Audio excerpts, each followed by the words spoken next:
Hey team, it's Marcelle here. I wanted to make a video that I've been meaning to make for a long time now. And it's taken a lot of self-reflection and note-taking and really thinking hard about my journey as a coach. And the main topic that really came to mind, all these things I wanted to share with you guys, but the main topic that came to mind was, what do I wish I would have done in my first year as a coach? And what did I learn from that? And how can I relate that to you guys so I can hopefully save you from any struggles or heartache or regrets? Because as I look back, I've been a coach, it'll be 3 years in July. So it's roughly, 2.5, 3 years now.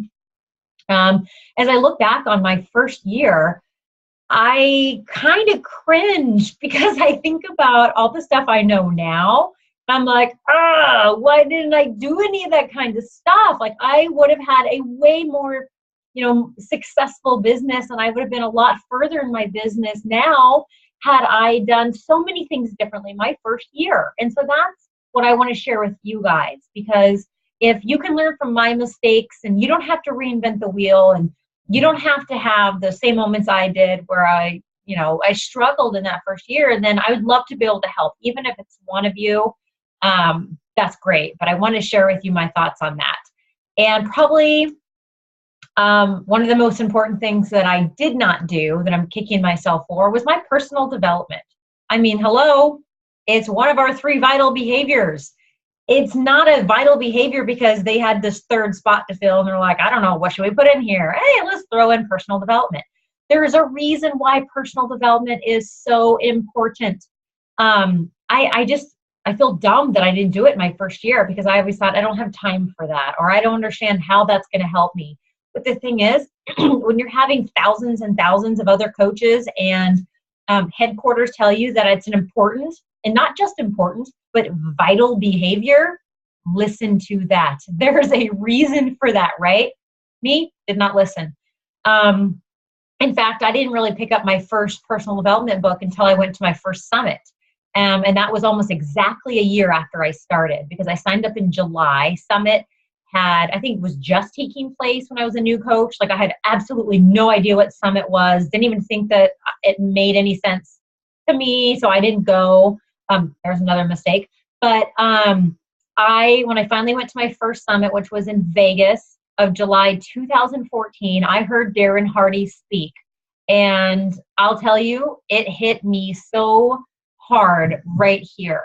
It's like literally a light bulb went off. I remember sitting there thinking, I can do this. Like, listening to him talk about the compound effect, which is a fantastic book that he wrote, but he did a speech on it, like an hour-long speech. And it just, like, all these bells and whistles started to go off. And I was like, I can do this. And I started to really feel that fire in me. But it took me a year, right? So once I got home, he actually sent everyone a free copy of the book that was there at Summit.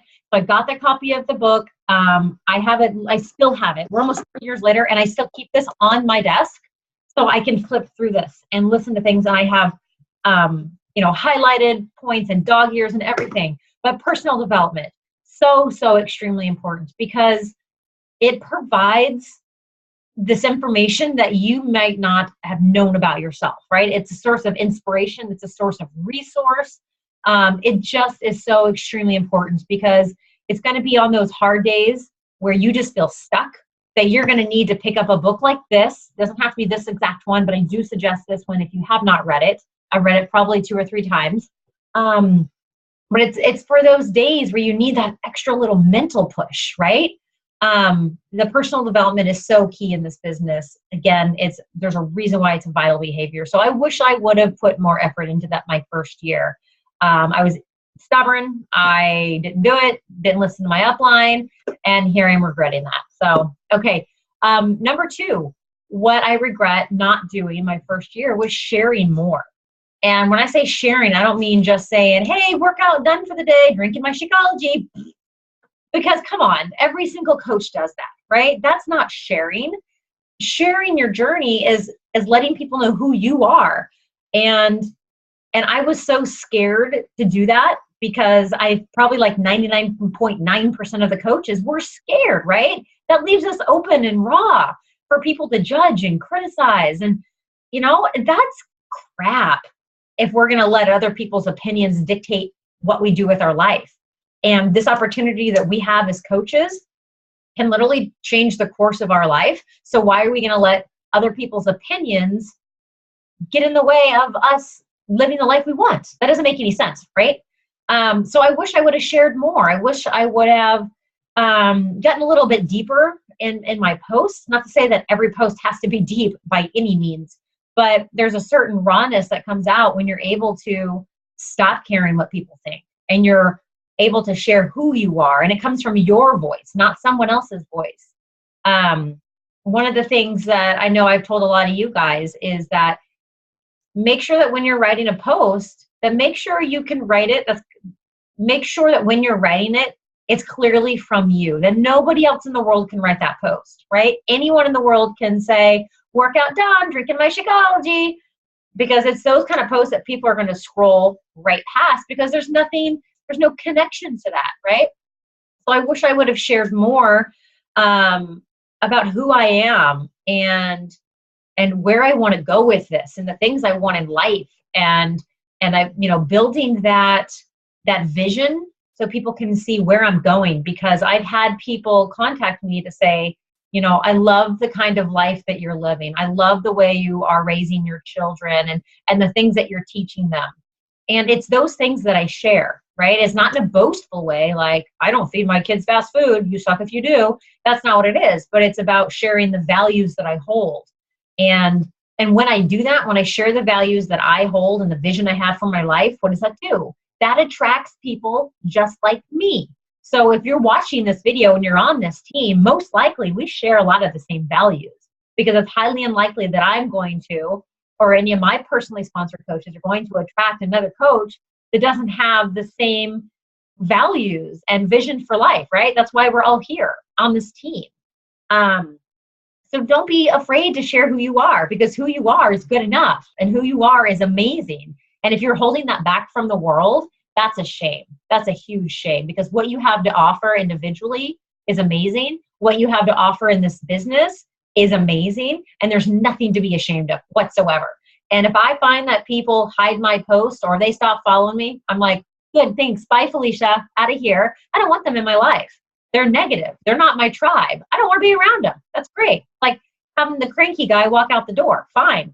Thank you. You just made the party a lot more fun, right? So tip number 3, what I wish I would have done in my first year is organize myself. I love organization, but sometimes I get inside my own head, or I get too scattered and I don't organize myself. But one of the best ways to organize yourself is to simply just pen and paper. I've gone through a million of these notebooks. I have them all over my desk here, but just pen and paper too. You have the power of 3s. I didn't know that existed. I did not use it. I did not use the business activity tracker. I did not keep a contact list. I did not have an email list. I just think of all those people that could have been potential coaches, customers, whatever, my first year, and I let them just slip through the cracks, right? I let them walk right out the door because I wasn't organized. And there's a million videos on how to organize yourself, so I'm not going to go into the details of that. You can put some skin in the game and find out, the best way to organize yourself. But having the organization is going to save you so much time and stress, because if you can be organized, you can fit in so much more during the day than you even thought possible. My next thing that I wish, there's a long list, right? My next thing on my list was that I regret not doing, was I was waiting on my upline to give me a lot of the information. That's not an entrepreneur. My first year, I was not a real entrepreneur. I was just, getting the information that was being fed to me. Very rarely was I going out to watch YouTube videos. It was towards the end of my first year, I started to a little bit more. But, my first 6 months, I just kind of sat and waited for someone to teach me. But that's not how this business works. Sure, you have an upline, And ideally that upline is going to share information with you, but you by no means should be waiting for that. You should be a sponge and a student and going out and thinking, okay, I really have bad time management skills. What can I do to organize myself better? Go out and find that information. The resources that are available to you are just insane. All over YouTube, there's books, there's whatever. Be that student, because I promise you, the business that you might want to be building here is not going to come from waiting on somebody else. That's not even a quality of an entrepreneur, is waiting on somebody else. You have to take action and go find the information that you need. Can you ask your upline? Absolutely. That's what uplines are for. Ask them if they have any information to share with you, but don't wait on it, right? Don't sit and say, well, I don't know how to get to diamond. Guess I'll wait for the next push to diamond group. I guess it's my upline's fault that I'm not diamond. BS. Go out and figure it out, right? So don't wait on your upline. Go take action. Another thing is showing up at events. I don't think I went to a single Super Saturday my entire first year. I really don't. And that's terrible, because showing up to events may not seem like a big piece to this business, but it really is. For multiple reasons. I mean, you get to connect with your local coaches. You get to connect with the coaches that might be in your area, that might be on your team already. I have tons of coaches that are in the Portland area, so I'd love to be able to get together and see them. And it might not be like a big team meeting or anything, but we're there soaking up information. We're there to represent ourselves as a team, and we're there to open our hearts and our minds to whatever this event has to give us, right? And it's only a few hours. Super Saturdays. It happens once every few months. And in a business where, this is really what we do, we're behind a screen, we are behind a computer, behind a smartphone most of the time. We don't get a whole lot of face-to-face connection unless it's, like a team call or something. But then again, not everyone shows up to those. But going to a Super Saturday is really, really, really fun. I think you'd be surprised if you haven't been to one. I encourage you to go to one. And same with Summit. If you're not going to Summit because you think it won't benefit you, or you don't know, much about it, or that you're only a brand new coach and you don't know what the heck's going on, figure it out. Ask me, ask your upline, shown up to events, especially Summit. That's like the giant coaches event of the year. It's one of my favorite times of the year, but showing up to events is extremely important. And even smaller events like team calls, just the power of showing up to be better, to better yourself so you can be a better coach, a better business role model, a better parent, because you are going to receive so much more information from those events than you even imagined. I've got two more here, and that is, I regret not making business hours. I mean, when I started, I had 4-year-old twins and a real estate business and a husband that traveled a lot and yada, yada. So I was just kind of scatterbrained, right? I would be at the store, at the grocery store in line, trying to message people. I mean, yeah, I had to fit it in, but I didn't set myself real business hours. And that's something that, that I've learned is extremely, extremely important, especially if you have a full-time job, a family, what have you, is making sure that you have that time for your business. Because what happens is if you don't sit down and you don't have tasks to do every day and you don't have the time that you're going to get done during the day, then you're probably not going to get it done, right? The day's going to get away from you. It happens. It happens to me all the time too. But having those set business hours allows you to treat this like the business that it is, right? If this was a $5 million business, would you be doing it on the go? Probably not. But just because this might be a $500 a month business for you doesn't mean we have to treat it with any less respect or priority, right? Because that $500 business could very well turn into a $5 million business, right? Boys go. But make your business hours, because this is a business. You are the boss, you are in control. You got to set those business hours, because then you're less likely to not do what you need to do, okay? And then my last one here is not caring what people thought. And I kind of touched on this in the beginning, but I kind of shielded myself behind my fitness page. close the door, please. I shielded myself behind my, yes, go upstairs, please. Love you. The life of a mom, right? I shielded myself behind my fitness page because I was afraid what my friends and family would think about what I was doing. That was just the wrong attitude to have because there's absolutely nothing wrong with what I'm doing. I am happier. I am in the best shape of my life. I have a business that I can be proud of. And I see this opportunity as a gift. Absolutely, 100%, hands down, because I know what it's done for me.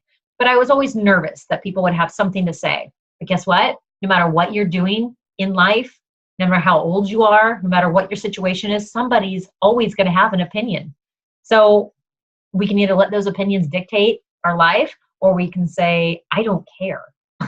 And we can move forward anyway. And that's what I've learned in the past 2.5 years. If you take anything away from this video, it's that it does not matter what anyone else thinks or says. It's not their life. It's not their journey. It's not their business. And it's not your business to care about what they think, right?